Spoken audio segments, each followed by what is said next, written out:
So hey guys, welcome back. Today we will discuss the most important and most frequently asked question in J mains, that is the eighth common term of the 2AP. तो मतलब हमें यहाँ पर दो AP दिए हुए हैं जिसकी पहली टर्म है 3 AP की और दूसरा AP है जिसकी फर्स्ट टर्म है 1।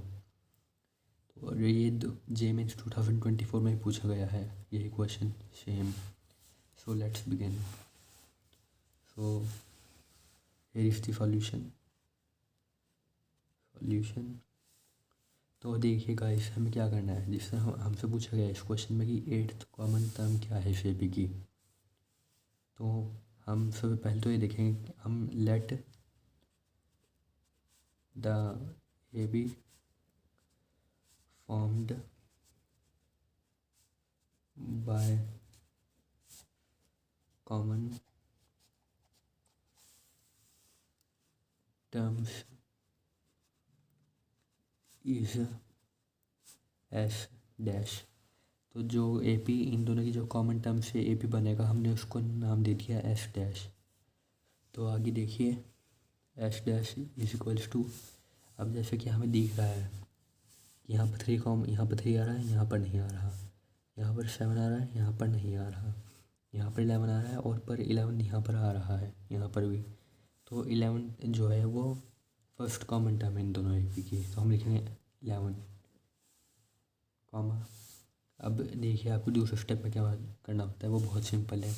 इस ए पी का जो कॉमन डिफरेंस है वो है 7 - 3 डेट इज़ 4। अब जो दूसरा ए पी है उसका जो कॉमन डिफरेंस है वो है 6 - 1 डेट इज़ 5। तो ये आ गया।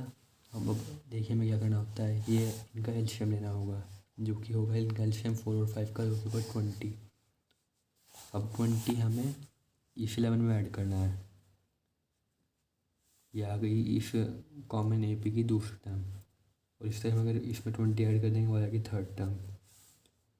तो ये इस ए पी की जो फर्स्ट टर्म हुई वो है A is equals to 11 and D is equals to, that is common difference, that is equal to 20। तो अब हमसे सिंपल देखिए क्वेश्चन हो गया सॉल्व। अब 80% क्वेश्चन सॉल्व हो चुका है। अब हमसे क्वेश्चन देखिए, अगर पूछा गया है द एट्थ कॉमन टर्म, मतलब एन की वैल्यू हमें दे दी है। टी एन का आपको फॉर्मूला पता होगा, T n is equals to a plus n minus 1 into d. तो यहाँ पे एन की जगह पर 8 लिख देंगे हम। 88 इज इक्वल्स टू ए की जगह पर यहाँ क्या है 11 plus n minus 1 that is 8 - 1 into d, that is equal to 11 plus 7 into 20, that is equal to 11 plus 140, और ये आएगा इक्वल टू 151। तो जो गाइस 8 कॉमन टर्म होगी शेप की वो है 151। So thank you for watching my video, like share and subscribe my channel.